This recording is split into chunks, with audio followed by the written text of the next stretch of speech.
Hello, hello, and welcome to When Movies Met Movies, the podcast where we look at a past year in film to further understand the present. I'm Dean, I'm Matthew.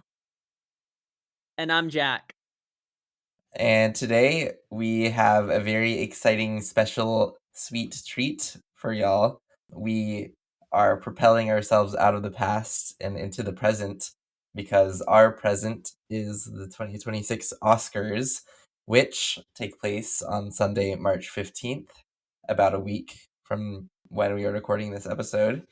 And to celebrate this fine occasion, we are doing an Oscars movie draft where we go around and pick our favorite movies of the year in 5 selected categories. But before we do that, how are y'all's weeks?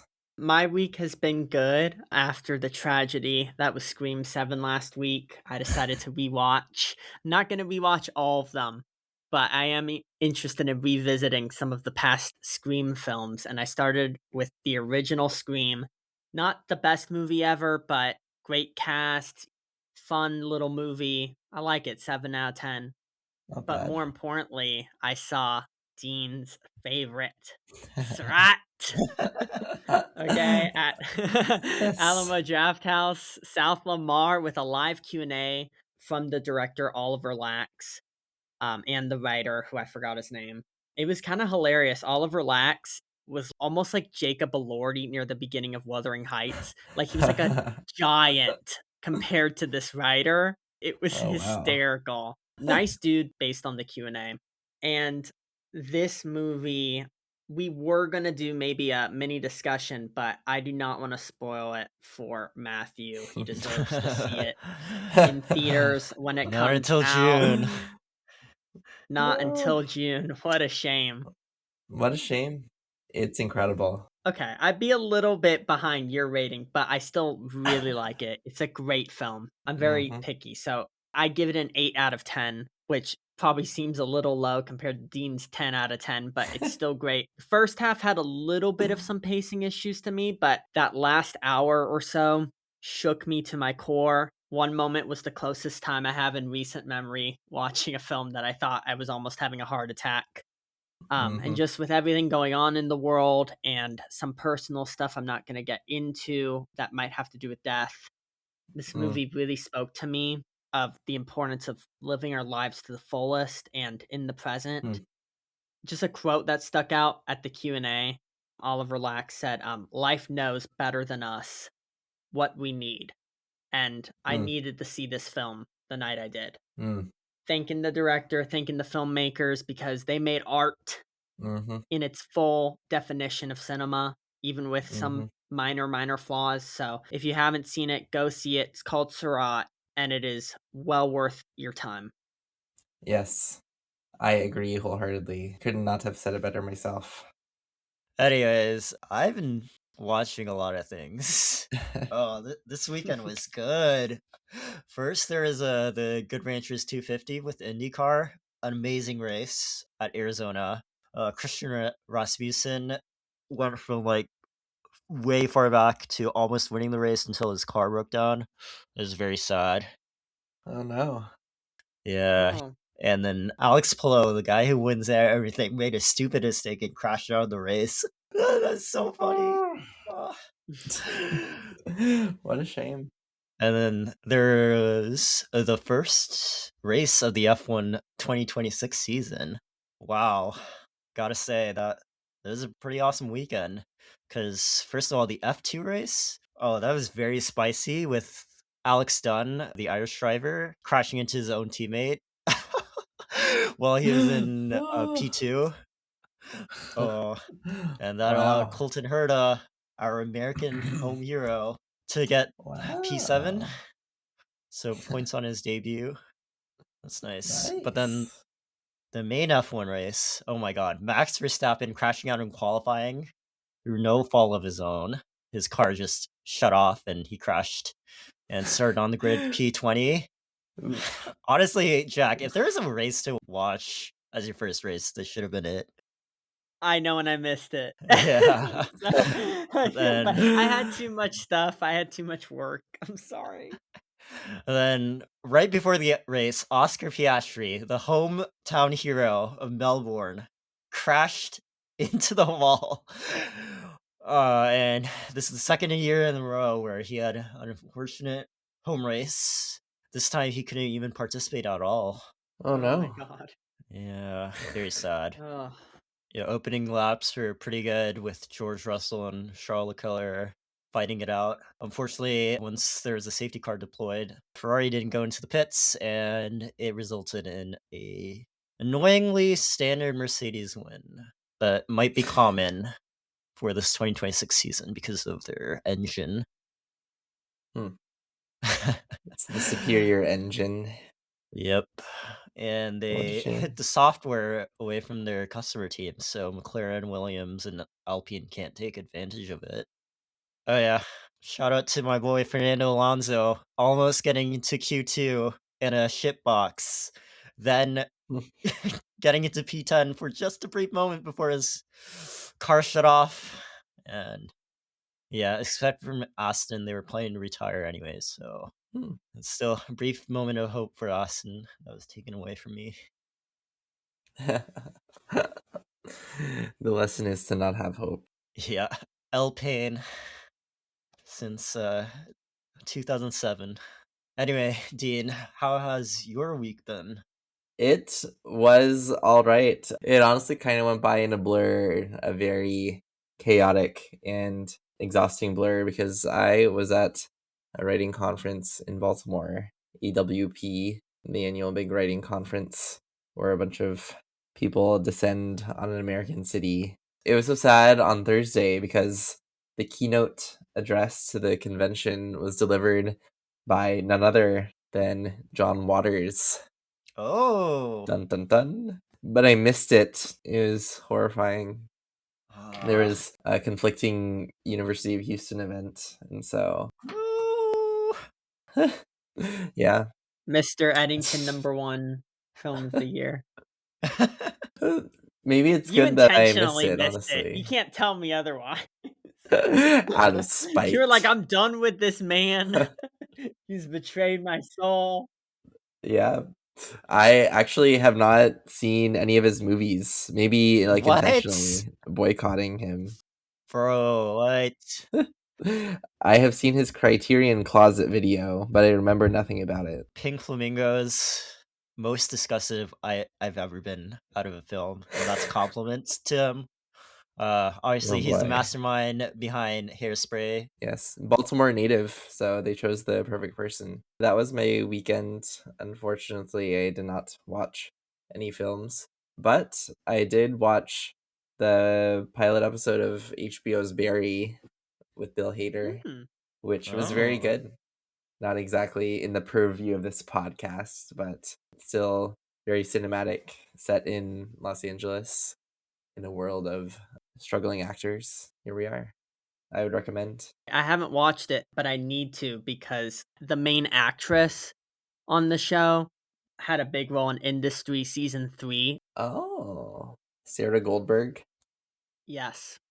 She's great in it. And so is Anthony Carrigan, who is such a delight. We may or may not talk about Anthony Carrigan later on in this episode. Hmm. He had a great role in a 2025 film. Well, speaking of 2025 films, let's get this draft started. The categories for this draft are going to be drama, foreign movie, Oscar nominee, action horror sci-fi, and wild card. You can choose any of these movies in any order that you want, but once it's taken, that movie is out of the draft. Gone forever. Vanished in a haze. This will be in snake order. I will spin the wheel to see who will go first. Dun, dun, dun, spinning. All right, first up is Jack. Mhm. I will spin again to see who goes second. All right, second is me, and that means the turn is Dean. Wow. Okay. Saving the best for last. I'm putting my best foot forward, and that is for drama Sinners. Mm. An Nice. incredible movie. So I have a few that are all number one, but it is tied for my number one favorite film of the year. Michael B. Jordan was incredible in dual roles. Every single person in the movie was phenomenal. Okay, every person, and oh my god, you have Miles Keaton, who was fantastic. Haley Steinfeld, Wunmi Mosaku, Delroy Lindo, Lee Jun Lee from Babylon, and Jack O'Connell, who killed it in The Bone Temple. Mm-hmm. Just an incredible performances all around. The directing, one of my favorite of the year. It's emotional, it's fun. I love that this film, it's a rarity, and there's some other films this year who also have done this, but it's usually a little bit sometimes rare to see a film that has so much stuff to say, but remembers to just also be an entertaining, crowd pleasing blast all at the same time. I can't give higher praise than to Sinners, which I would give a 9 out of 10. I am very jealous, coming from someone who is picking third, just because this movie, just as you said, is such a treasure, so well cast. It's just an amazing ensemble. Um, and yeah, it is so fluid in how it moves between genres and how it treats history and time, specifically, of course, the slippage in time sequence is something that sticks in my mind and will continue to do so for the foreseeable future. I got to see this in IMAX 70 millimeter, and it was spectacular. I think it did everything it needed to, is perfectly executed. No, that's my Mm-hmm. thoughts. Well, I guess I'm up next, and I was wondering what category I should put this movie in, but I think there's like one other choice for this draft in. That is going to be One Battle After Another in drama. What an amazing film. It speaks to the moment, as everyone knows. Amazingly shot in VistaVision. I got to see this in IMAX 70 millimeter as well. Very special Paul Thomas Anderson movie.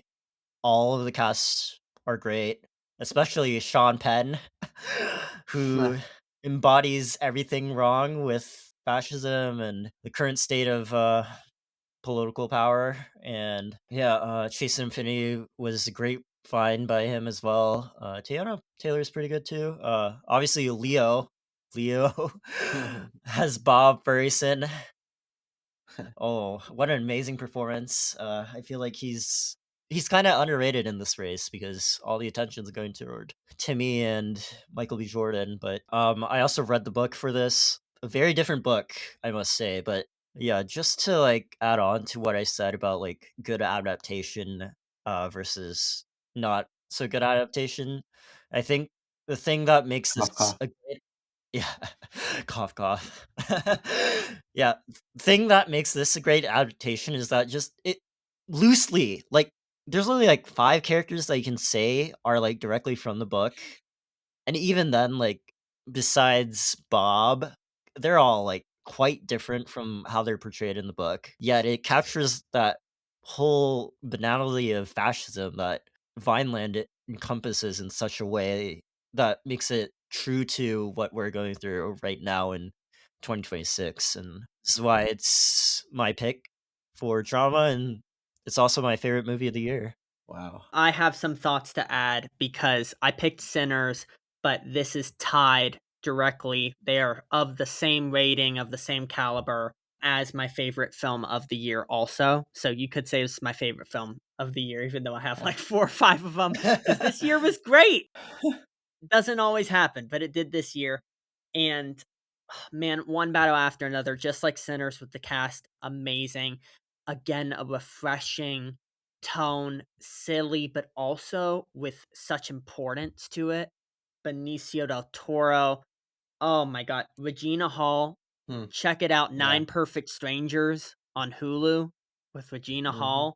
I might have mhm, to see the new mhm. Scary Movie just for her. I love her, and it's just banger after banger. Oh, the cameo by Alana Haim, Haim, Alana Haim, Alana Haim, upcoming in the icon. drama, also in PTA's Licorice Pizza. I love PTA, and I can't say it's definitively my favorite film of his, but it is easily one of his top films. An amazing accomplishment that, again, it's very long, so I feel like it could have been condensed even just a bit further, but it still flies by for the most part at 2 hours and 40 minutes. So it's another 9 out of 10 for me. And Matthew, great choice. Honestly, my main thought at this present moment is, what did I do to deserve this? I did nothing wrong, and yet I am picking 3rd. It's the luck of the draw. I feel for you, Dean. If I didn't Uh, have one of those two, my soul would have hurt. you feel my pain, my I feel your outrageous pain. pain. Oh my god. Can they share the Oscar? Can they just give it Literally, to yeah, both? Like, that is what I would want. Sinners is probably gonna win best ensemble, but One Battle is Mhm, probably gonna dominate this because it won all the precursors. There is no yeah. stopping the PTA train. I know. I'm happy about this year. It's rare to see the two Yeah, front runners be my two yeah. favorite films of the year. I'm like, I don't dislike the one that's Yeah, in the lead for once. mhm. They're Or not, or glorious. the one that's in the co-lead, that's close. I'm like, either way, I'm winning. Do you know that meme of, like, the 3 dragon heads, and 2 of them Oh, look really yeah. scary? I feel like I am the 3rd dragon head that looks all silly and stupid. Anyway, what I will go with is the still very good, but perhaps not as good as the movies you've just heard about, Marty Supreme, directed by Josh Safdie. I will put it as my Oscar nominee, which Mm. it most definitely is. I don't know if it will be an Oscar winner, just because the 2 other movies are probably gonna crowd it out so much. It'll probably win for something at least. I feel like acting was its only hope, but Oof. we'll see what happens. Maybe the Europeans like Timmy more than the Americans do, is all I gotta say. Because we don't know what the Europeans think. Yeah. And it's so sad because this is still a very good movie. It would be a tragedy if it didn't get anything. Just like Lady Bird didn't get anything 2018 or whatever year it was. It was outrageous. But if you don't know already, Marty Supreme is the Timothy Chalamet table tennis movie, though it is so much more than that. It is, about the American dream and American striving for a goal that is maybe entirely delusional and unrealistic in our current system. Timothy Chalamet, his performance in this movie, I thought was just so heartbreaking by the end. And not to spoil it, but just there's one scene where it zooms in on his face, and it's just you see him break down, and it's just this perfect emotional climax that the whole movie has been building toward. But it's not just him. The very weird and off kilter cast is great. Tyler, the creator, is great in his pretty decently sized role. Odessa A. Zion is pretty good. And of course, all the non actors, which Josh Safdie has stuffed into this movie, are perfectly serviceable, even though they might be horrible people in real life. Mr. Wonderful himself. Do you think he got 10 cents per ticket deal out of the movie? Oh God. In perpetuity. I hope not.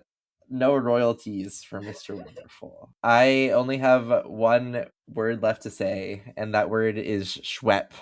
And now I'm done. Schwep. Schwepp. I have some thoughts because I'm so glad we're doing this episode because I want it to be known. I know I've been negative on a lot of these episodes. I genuinely love movies, okay? And I have a lot to love here in this movie draft, including Marty Supreme, which I guess I play slightly below, Sinners in One Battle, but is still, for what it is, another 9 out of 10 movie for me. Shout out to, I think, Japanese actor Koto Kawaguchi, who I don't even remember if he Mm. says a line, but he has such aura. Well, he's deaf, so I know, Yeah, but oh, that's right. I forgot. It's been a while since I saw this movie. I remember the gist. I forgot the same. deaf part. But okay, it wasn't just me. Great You haven't physical even seen it performance. and you know that. I find it funny. You're calling us out and you haven't even seen the Uh, movie. And we have Also, shout out to Ethan Hawke's son, Levon. based on what you're saying, it sounds like this movie should have won Best Casting, but no, because One Battle in Sinners, that's how big the competition was, but it's tied. Yeah, I'd say it has slightly less of a good cast, just because everybody in One Battle in Sinners is like 10 out of 10, whereas this, it's like 10 out of 10 and a bunch of 8 and 9 out of 10s, which is still great. I shall see. the cinematography is great too. Oh, it is great. Yeah. Yes, very softy. Okay, Dean, what is your All next right. film? Because you get a second one. I do. See, I feel like it's designed to be some sort of consolation, but it really doesn't feel like it. I wish I wish I could just have those two movies back, but it's not to be. I'm gonna go with Weapons in Horror. Oh, Oh my god. Ha ha ha. Okay, well, I'll have the last laugh. That was a threat. You'll see. We'll see about that. Okay, if you want to play Yeah. like that. Another goddamn 9 out of 10 from me. I know it's your film that you chose. Yep. I'm surprised you picked it because I thought out of the three of us, prove me wrong. I actually, all these films, the rest, we've all loved who have seen it. Matthew hasn't seen Marty Supreme, but y'all, I thought liked Weapons for sure. But I thought I was higher than y'all for Weapons. well, that's just the name of the game. Yeah, I give it an 8 out of 10. Very more than solid 8 out of 10. And it's interesting because it's honestly, in many ways, not even a horror movie. It's kind of a drama with horror elements grafted onto it because that's what's really popular nowadays, at least in my opinion. But that doesn't diminish the movie at all. It's just this movie is such a wild ride, such a mind fuck at points, and it has a very interesting structure, which I thought worked really well. Split into discrete sections following different characters in this small town over the course of the events of the movie, which, of course, is 28 children who mysteriously go missing at 2:17 a.m. at night, which is a very significant number. But yeah, I picked this movie mainly because it was just firing on all cylinders. Amazing music selections at the beginning, specifically with that George Harrison song "Beware of Darkness." Oh my god. I have that song on repeat. I know it sounds weird. I've listened to that. So it's so good. Spotify I'm with you. remastered. It's iconic. And another thing that is iconic is Amy Madigan's performance as Aunt Gladys, which is just so skin crawling. She might win. Yeah, she's should. got some momentum, and the race is up in the air, which is very exciting. But she's just so good, and Julia Garner is really good. Benedict Wong is really good. Erden Reich is really good. And the young actor who plays a drug addict whose name I am blanking on is also really good and a person to watch. Austin Abrams. Also, starring in the upcoming Resident Evil movie. All glory to Zach Breger. Did you know he was also a Euphoria star? Everyone is from Euphoria. I did not. Oh yeah, baby, check him out. Euphoria. Seasons 1 and 2. Amazing. Well, I was gonna take Weapons. Really? Okay. Yeah. Shocking. I was considering it, but I think I can take this one that I was thinking of taking now after the turn. So for now, action horror sci-fi. I think for this, yeah, I am gonna take Begonia, my third favorite Ooh. movie of the year. Another great film. Yeah, also very underrated. Very underrated. Maybe not very, but it is certainly underrated. First of all, Emma Stone and Jesse Plemons, both fantastic performances. Jesse Plemons was robbed. He should be in the best actor conversation, but he's nowhere, sadly. Yeah, very creepy film, but Will Tracy's script makes it something unique to the American experience in the way it makes fun of corporate culture, in the way it makes fun of, I don't know, a lot of stuff going on right now, same way as other films that are being made right now. But Aiden Delvis, fantastic. Obviously, not a lot of actors on the spectrum, but he portrays that really well, that inner conflict that he has between what he should do and what others around him tells him to do. I think undersung performance of the year. I think that one. Obviously, everyone says Jesse Plemons, and that is true, but not a lot of people talk about Aiden, so I just had to mention him. Yeah. Shout out to Yeah. my boy Starvos. Very creepy cop.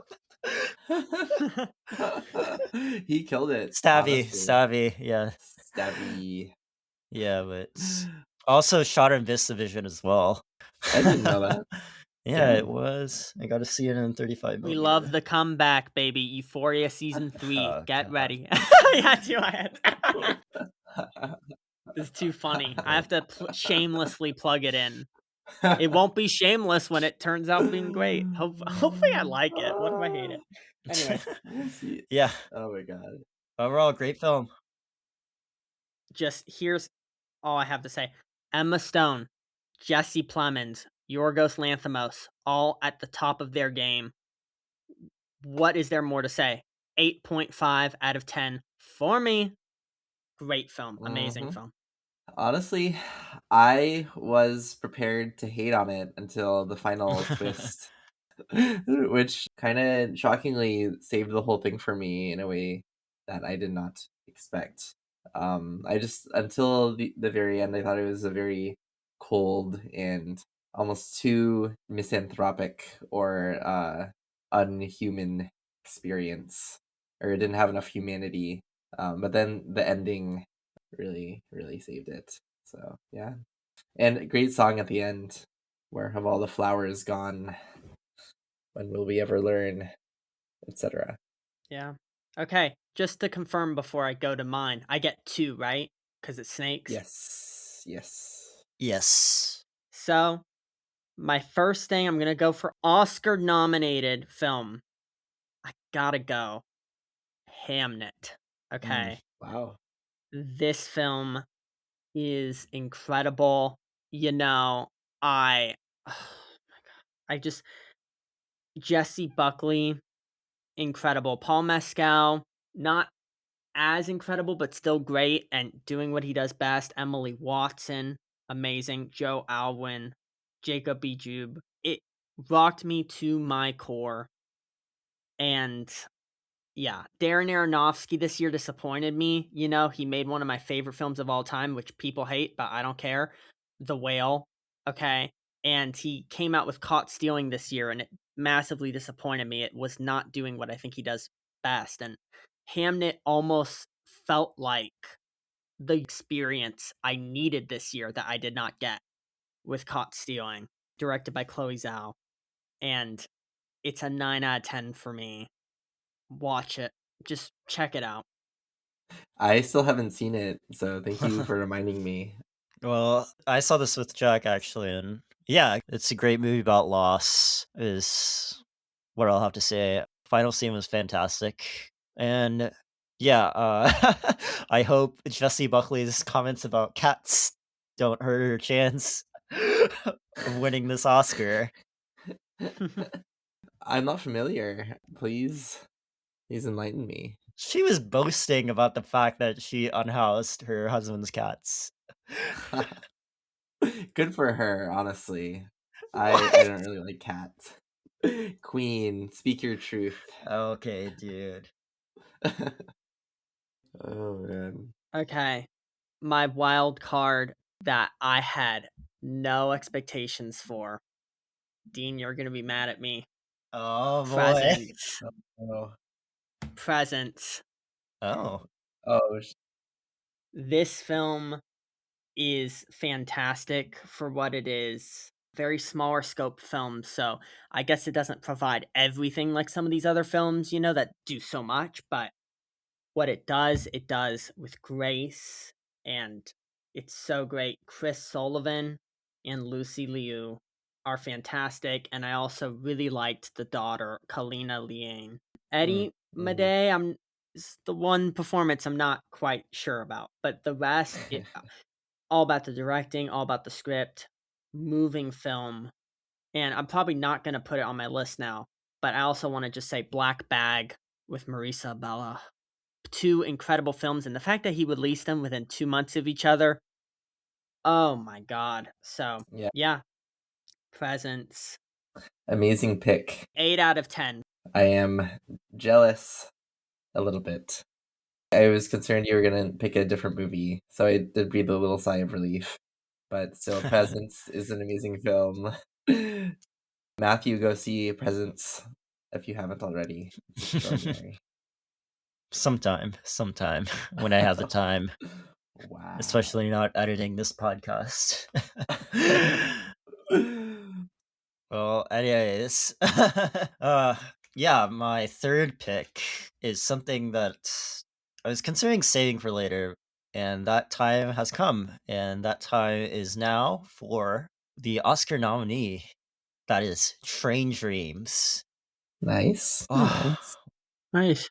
yeah, I was worried Dean might pick this, but but yeah, it is such a beautiful film. It's like watching poetry live in a weird Yeah. way. Joel Edgerton is fantastic in the leading role. I honestly, if money wasn't a problem, I think this film probably should have or should get best cinematography. But Hmm. yeah, it is that beautiful of a film. It's just such a Yeah. touching film about the persistence of man, the persistence to move on from loss, and yeah, it's Mhm. just I think this is a film that is better seen than heard. So yeah, this thing is on Mhm. Netflix, so go give it a watch. It is beautiful, and such a quietly beautiful movie. Like, there's a way they could have done this in a way that's a lot more heavy-handed or cliche or too cheesy, but it's just so well executed. And this does scramble my plans a little bit. Good pick, unfortunately.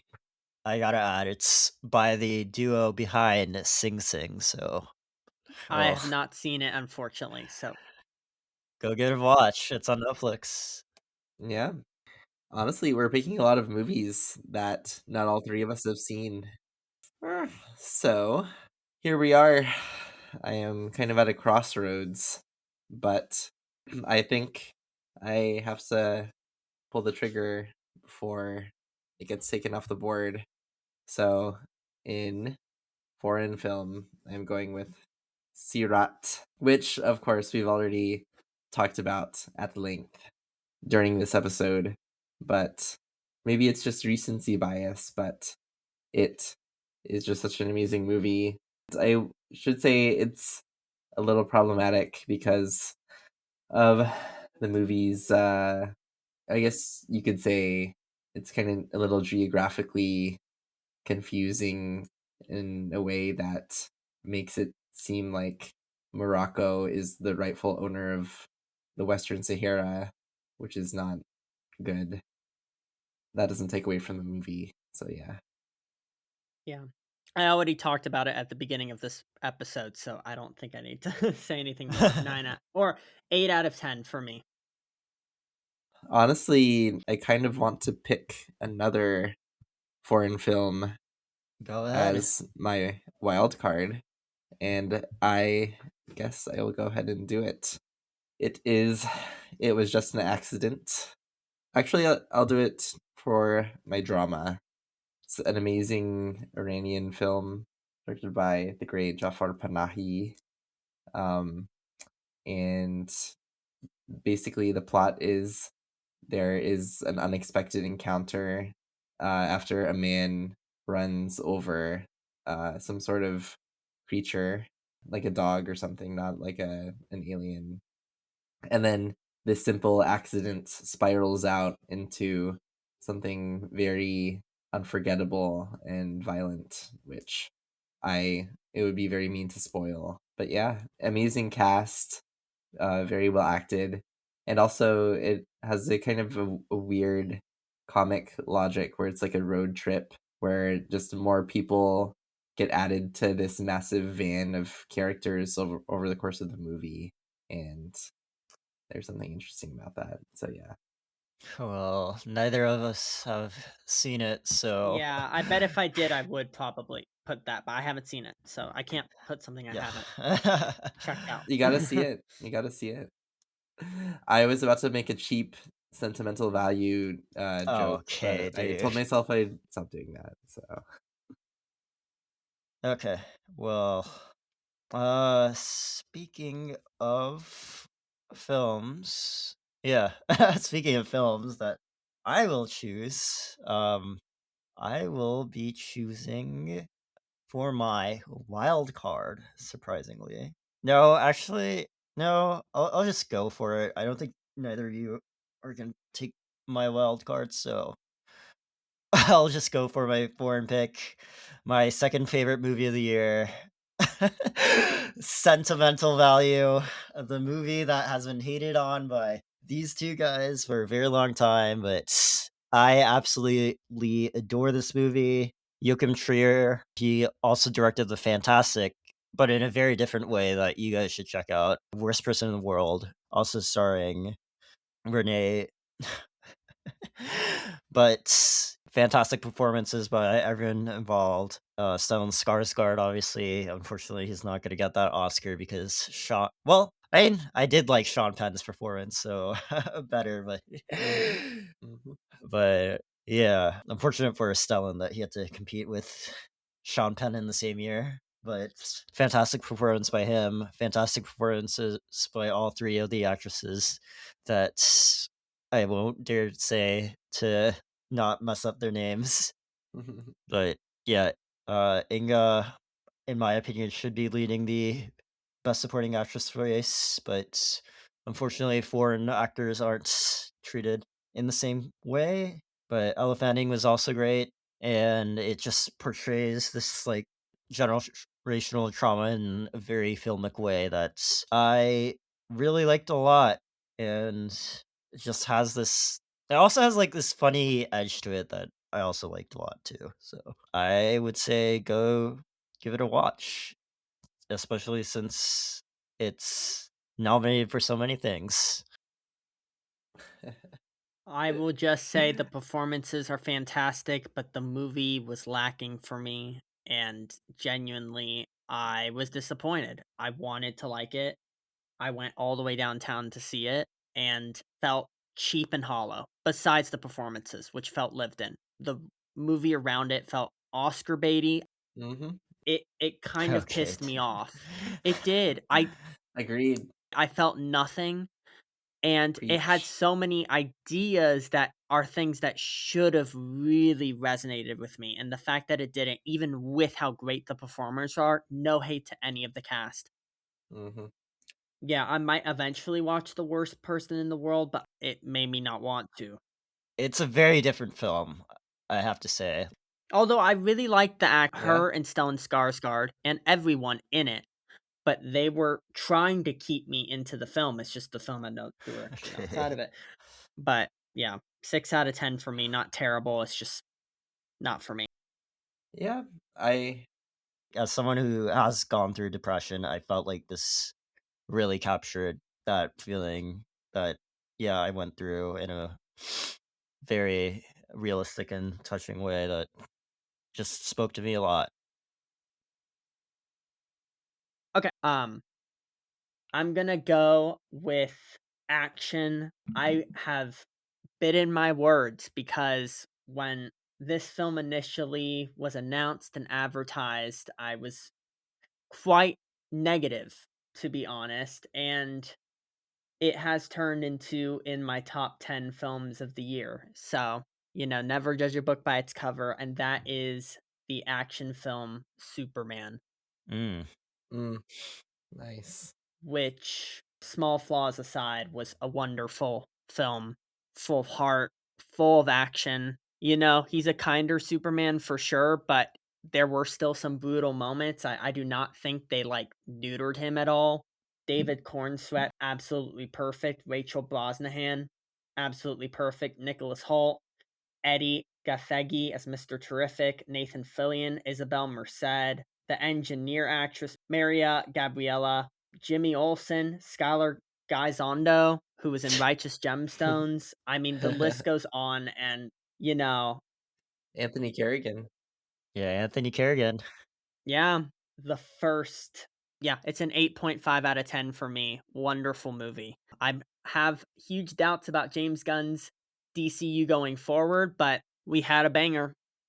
Yeah, this is just wow, surprisingly a political film in the best way possible, in a very James Gunn way, very auteur-driven, which is more than you can say about a ton of superhero movies over the past, I don't know how many years, like, but also as a, fan of the comics, Superman might have been a bit more edgy than he's usually depicted, but is still great. And yeah, the supporting cast. I love Guy Gardner. He was so perfect. Nathan Fillion, way better Green Lantern than whatever the fuck is going on with lanterns. Minus the green. uh yeah, He is a punk rocker. Yes, he is. yes, he is. I love Iggy Pop. There are so many great songs in movies. I guess it's true of any year. Yeah, James Gunn always has a good taste. Yep. Let's go for the second film because I only have one more to fill left. If this was a list of my full choosing, Surat would be on this list. And unfortunately, it's going to go to a film I did not love, but at least I did like it. There weren't that many foreign films in 2025 that I saw, unfortunately, which is strange compared to past years. But I will hand it to the directing and the cast and the visuals and the basic story, which is No Other Choice. A film that, in my opinion, is overlong, but has such incredible moments scattered throughout.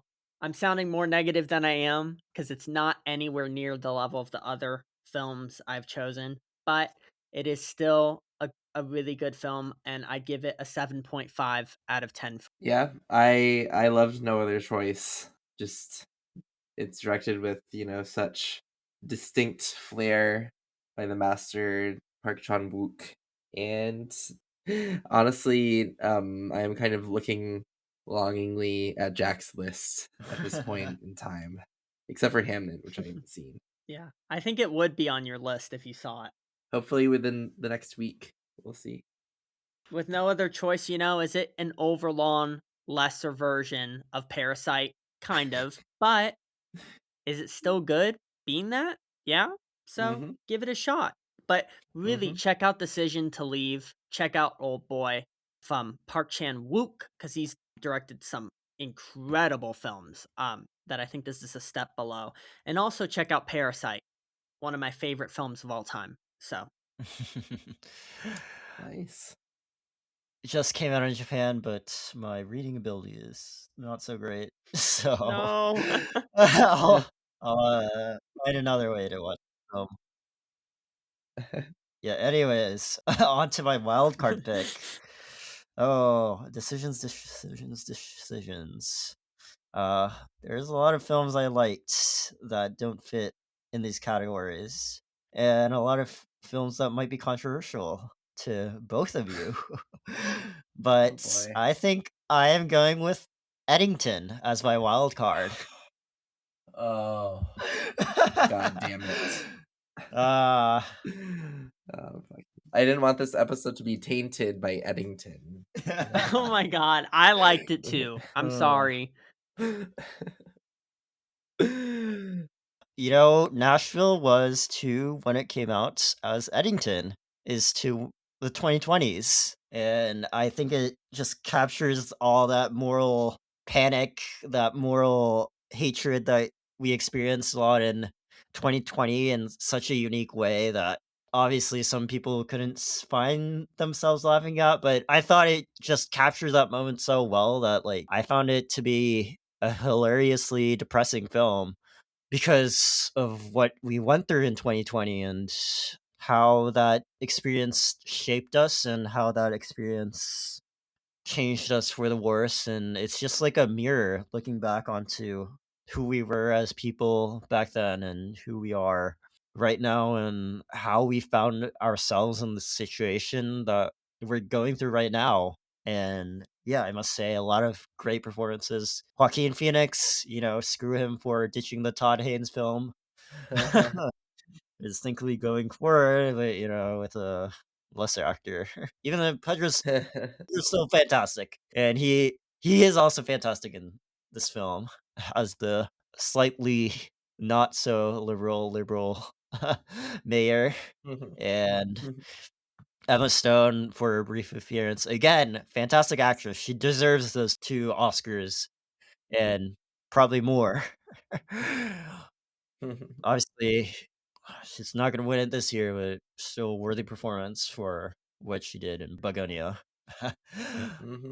Obviously, lots of brief cameos. The guy playing the teen, honestly, it's perfect. He's like the embodiment of like a teenager that just wants to fit in, but was rejected in the wrong ways, so he embraced something much more sinister, and you know that's eerily similar to what goes on in real life. And yeah, I just have to say this is just fantastic reflection on what we've went through in 2020. I agree. Especially that final act.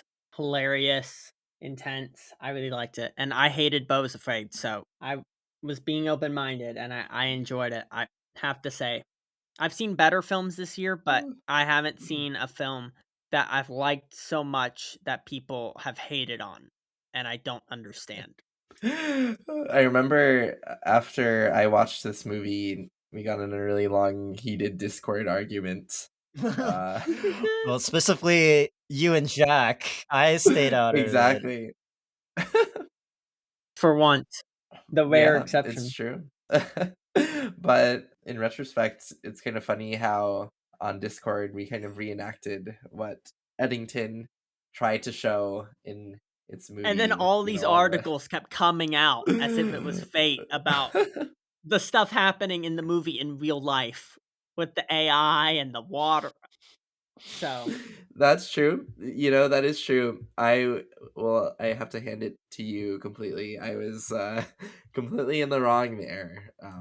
So I apologize. But that does not change my opinion of the movie, which is still garbage. Okay. And Robert Altman is rolling in his grave, hearing his film What? Nashville compared to Eddington. Well, 7.5 for me. 4. That's pretty generous the way you described it. Like, Yeah, you know, maybe what? it'll age well. Who knows? Dean, do you want to finish things off? Yes. Oh God, so many decisions, so many movies that we have not mentioned yet that were so good. But I think I will pick the thing remaining that I am most passionate about, which also happens to be, I think, one of this year's most underrated movies, or 2025's most underrated, and that is Francis Lawrence's The Long Walk. Oh. Yes, based on a Stephen King short story. And honestly, I kind of think it was snubbed for at least a best casting nomination, with the stacked cast of rising young actors that includes Cooper Hoffman, Charlie Plummer, Ben Wang, Toot Nyot, who is great, and of course David Johnson, who Jack loves from Industry, I think, probably. Shout out to Cooper Hoffman, who's also in Licorice Pizza. Yeah, a lot of great nepo babies in this movie, but it's also a movie with a very exquisite sense of tension, and at least I never really knew where it was going. Mark Hamill is great as the sort of cartoonish villain who, it's the perfect role for him, just kind of hamming it up. And yeah, it also does have some social commentary in it, about the exploitative nature of capitalism and reality television. But yeah, a great movie that also kind of feels like a throwback to 70s, I guess, dystopian thrillers like The Running Man, which I haven't seen, or They Shoot Horses, Don't They? Which is a really good movie about a dance contest that only ends when there's only one person standing. So, yeah, great movie. Well, do we want to recap our lists? Yes. Let's start off with who started first. So for drama, I picked Sinners, which I stand by. 9 out of 10. Amazing. Foreign language, I got stuck with No Other Choice. Wah, wah, wah. But I liked it. I did like it. So no film I did disliked on this list. 7.5 or 7. Not sure. Maybe 7 for No Other Choice.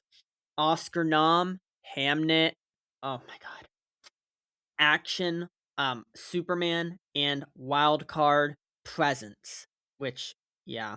Hamnet, I give a 9. Superman, 8.5. Presence, an 8. For my categories, I chose for drama, One Battle After Another.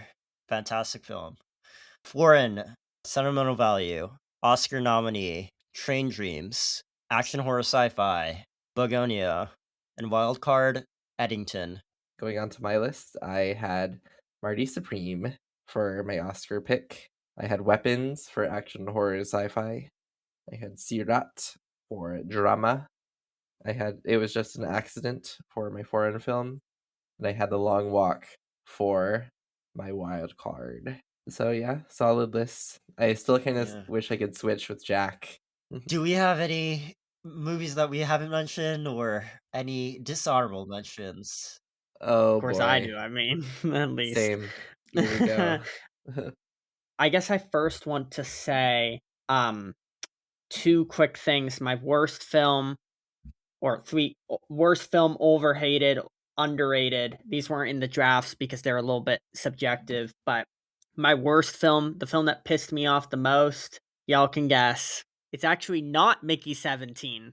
That was the catch. I thought y'all would guess Mickey 17. It actually has Thank to go God. to Springsteen, Deliver Me From Nowhere. Oh, Which shit. bored me to death. I love Jeremy Strong, and I like Jeremy Allen White. 2 Jeremys, and you know what? They both did their part. No hate for them. No hate for the girlfriend actress either. Another film kind of like Sentimental Value, where all the cast in it are all approved by me. But the film itself was terrible. Jeremy Strong, John Landau keeps talking to his wife as if all he ever talks about is Bruce Springsteen. Just randomly in dinner conversations. And it's just so boring. It's so generic. I don't know. Maybe some people resonate with depression, but for me, it felt a little bit cheap. So it goes at the worst for that for me, although I have a lot of films I hate. And then the most, I guess, underrated for me, or at least one of them, would have to be to shout out. I guess it's not underrated, but it's like underappreciated. Not enough people know about it. And that has to be this little film called Hedda, okay, by Nia DaCosta, who made Bone Temple, okay? And Hedda is not as good as Bone Temple, but it's pretty damn great. 7.5 for me, maybe an 8 on a rewatch, and so good. And Dean, you need to check it out. You're going to love it. I don't want to spoil it Yeah. because there's twists, but the reason for the twist, you're going to love it. So check it out on Nice, Prime Video. nice. And it's short too, under 2 hours. She did such a great job with Bone Temple. Now I have to see it. Yeah, I don't know. A lot of other good films. I I thought there wasn't enough action, but Fantastic Four, I think, is the best Marvel has been in a while. Um, Real emotion, real actual characters, real effort. 8 out of 10 movie for me. Check it out. Mm, Same. I gotta I had a fun disagree. time. Oh no. Yeah, What? I thought like the set design was probably the best, but besides that, like, kind of felt flat. Eh. Well, it's your sentimental value. It didn't connect for you. Yeah. So, it's not a perfect movie. It has a lot of flaws, but I think what it did right was so right. I'll excuse a lot of it. Vanessa Kirby, man. Woo! Woo. Steals the movie. And Ballerina. Sorry. Ballerina. John Wick Ballerina. Great to amazing action film. Bad Mm, story, but amazing yeah. film. Well, for me, I haven't seen a lot of bad films, but like a film that obviously irritates me a lot is F1 the movie.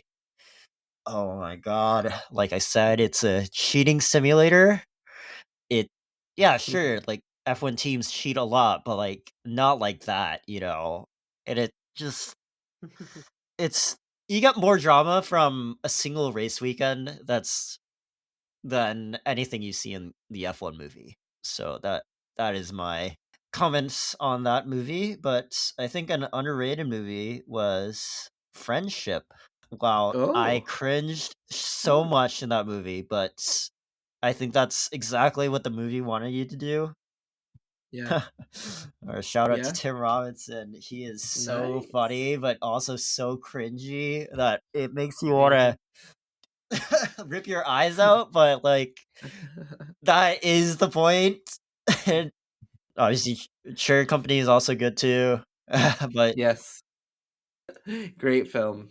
same creative duo, Andrew DeYoung and Tim Robinson. Great,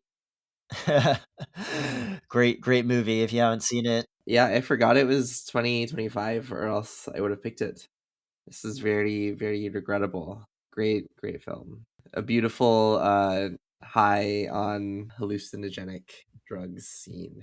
Yeah, for me, so many movies um were very solid and that I would gladly watch again in a heartbeat. Uh Wake Up Dead Man, hmm Ryan Johnson. Uh Very solid mystery movie, a nice return to form from the last installment. Frankenstein, pretty good. 28 Days Later, which I went back and forth on but decided against. Highest to Lowest, Aesop Rocky, I thought he would get nominated, but then I guess, uh, what? what a shame. He was He great. was Now, why are good. you laughing? Yeah. If you watched it, or did you watch Well, it? yeah, I watched it, but like, No, he was great. I'd say he's a Yeah, like, top 10, but not top 5. he had the narrative that yeah. The Perfect Neighbor, amazing documentary, One of Them Days, hilarious comedy starring Oh, Ming I need to Yizing. check that out. Yes, yes, yes. I think they're making a sequel, which is very exciting. Oh, exciting. I love the people in it. Mhm. Another one of them days. It's it's perfect. I couldn't have asked for a better sequel title. And, just to top things off with the movie, I was most utterly disappointed by that I'm sure both of you have probably forgotten about by now. Ethan Cohen's Honey Don't. Ethan Cohen Oh and god. Trisha Cook. Uh, Which I don't even want to talk about this movie. It just kind of makes me sad. So, just- Well, I knew with Driveway Dolls, so. I'm 2 movies away from completing their filmography, and that Oh one no. is, one I'm dreading the most. So, Godspeed. it's, Macbeth and, yeah, what which one is it? Oh my god. Honey Don't, yeah. Yeah, you're so forgettable. Honey, Dreading don't go to see it. Yeah, Honey Don't See Okay, It. exactly. Honey, don't make me direct Uh, this movie. I'm like, they're telling you not to see it. You can't blame the film. I fell for it. Well, The fact that you love Driveway Dolls and even you were like, no, with Honey Yeah, Don't tells me all I need to yeah. know. Not even I could delusionally pretend like it was a good movie. It's very sad. Well, I think we should do one more thing before we round out our thoughts, and let's try to predict the above the line winners, which might not age too well in the 2 days after the release, but we shall see. Nice, nice. Above the line is writing, actor, director, and picture. So, first off, best writing for adapted. I feel like that one's obvious. It's probably one battle, isn't it? Mm-hmm. Hands I'm not down. sure. Maybe. Maybe? Yeah, he won all the other precursors. Yeah. So, unless something massive happens somewhere else, like yeah, it's pretty much over for that. And same with writing. That's gonna be Sinners. So good job, PTA. Good job, Ryan Coogler. First Well Oscars. deserved. Somehow, first Oscars for PTA. How? Anyways, now we get into the juicy categories. First off, Best Actress in a Supporting Role: Ella Fanning, Inga Ibsdottir Lilios, Amy Madigan, Wunmi Mosaku, and Teyana Taylor. Now, this is very interesting because Wunmi won at the BAFTAs, but she is British. So there's that. Mhm. And then Amy Madigan, who is not nominated at the BAFTAs, won at the Actor Awards. So, but Teyana Taylor has been leading the Critics Awards. So, what are your thoughts? Oh man, where to I'm gonna begin? go. Well, oh, I feel like it's a toss. I feel like it will be either Amy Madigan or Tiana Taylor. Hmm. I'm gonna Uh-huh. go right now. It's so torn for me. It could go either way. I'm just gonna say whatever you don't say, Jack. Yeah, and So. I'm gonna say whatever you don't say, so we're tied. Oh It's a no. tie. Either Well, way it could go. I'm gonna go with I Teyana can't. They're Taylor. like my two babies and performances I loved. I can't choose. Yes, it's Sophie's choice. Amy Madigan, why not? I don't know, Amy but it Madigan. could be Okay. Tayana easy. Teyana Taylor. Okay. Teyana Taylor for me and Dean, and Amy Madigan for Jack. Well, Tayana Taylor for me too. I don't know, 50-50. Wait, I actually, wouldn't be I'm gonna go shocked. Amy Madigan then. If he's right. oh Yeah. god, Then I'm gonna go Amy Madigan. I don't know. It's tied. It's tied. Amy Madigan has the momentum, but she has like no European support, so we don't know what European I support don't know, Teyana man. has. I don't know. Both. Can they share the Oscar? Like, can we do two Mm, Oscar? Like, this is becoming unfair because they're Okay. so different. Like, yeah, damn. exactly. Well, that's why Golden Globes has split categories, but splitting categories will make for a longer show, which the Oscars does not like. But anyway, best supporting actor is pretty obvious at this point. It's gonna be Sean Penn. He won the BAFTA. I might disagree. What? He won the BAFTA. He won the That SAG. doesn't guarantee it. The show Yes, hasn't happened. yes, it does. It pretty much does. Delroy Lindo has a little momentum. Yeah, I gotta I say. wanted to go with What Delroy Lindo, but I momentum? could also see Benicio del Toro. I Yeah, don't or think it's Stellan. gonna be Sean Penn. I have a feeling it's not gonna be Sean Penn. I think Stellan Skarsgård is more likely. I'll go with Stellan Skarsgård, but I'll go with all of them above Sean Penn. Well, Sean Penn won both the BAFTAs and the SAG Awards without That doing doesn't any. confirm anything. What happened to Stellan's momentum? I thought he was like the He favorite for a had while. And momentum at the critics, but he has no momentum at all right now for the British side and the American side. So he's great in that movie. yeah, he's fantastic. But Sean Penn's like another level. The fact that he did zero campaigning and he's winning True. these industry awards is saying something. So I'm gonna go Delroy, honestly. Maybe that's a okay. hot I take. am gonna go with any of them besides Sean Penn just to make a point, but I will say for now, just to throw a dart on the board, Delroy Lindo. All right. But it should be a Lordy. Yep. It should be. Honestly, I would pick Sean Penn, even though he already has two, because that performance was not available. But That's Eh, besides the yeah. point.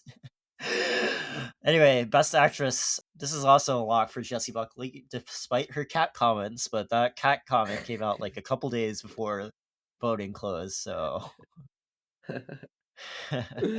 she won both the BAFTA and the SAG, and she won all like Golden Globes. So yeah, this one's a lock. Yeah, Yeah.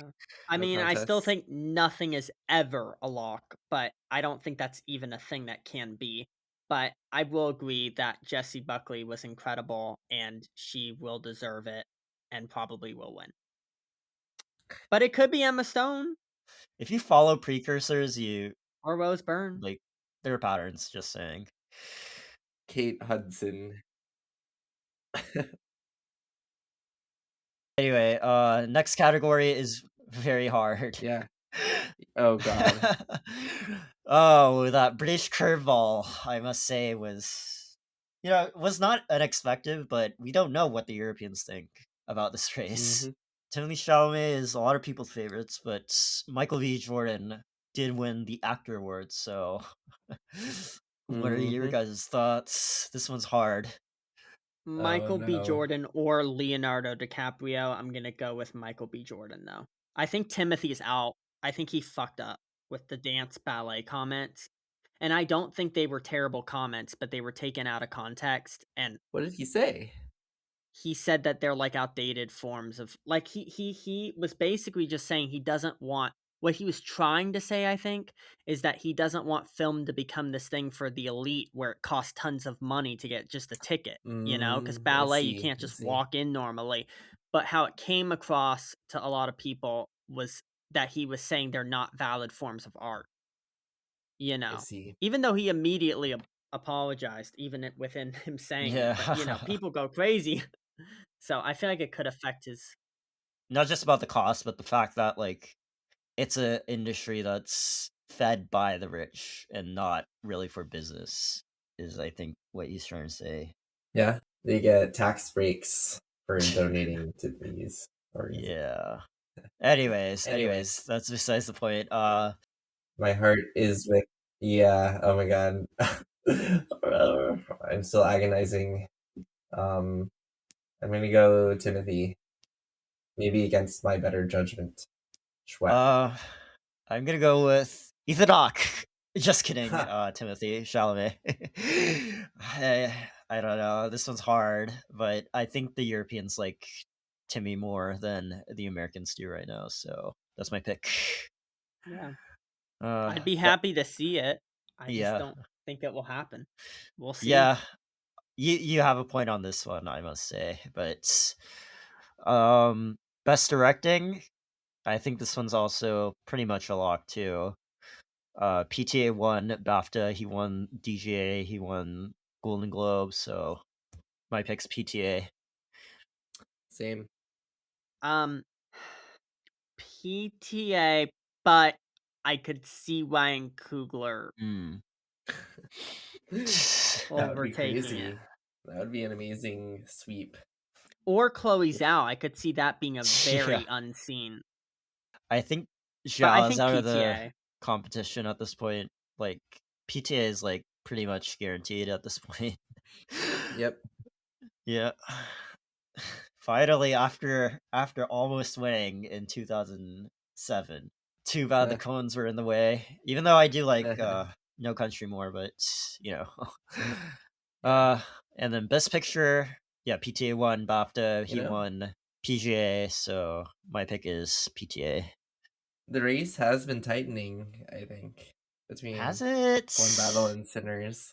I don't know. I guess just with, Michael B. Jordan, people are kind of jumping on the Sinners train. But uh yeah, I guess I'll just go with One Battle. Somewhat reluctantly.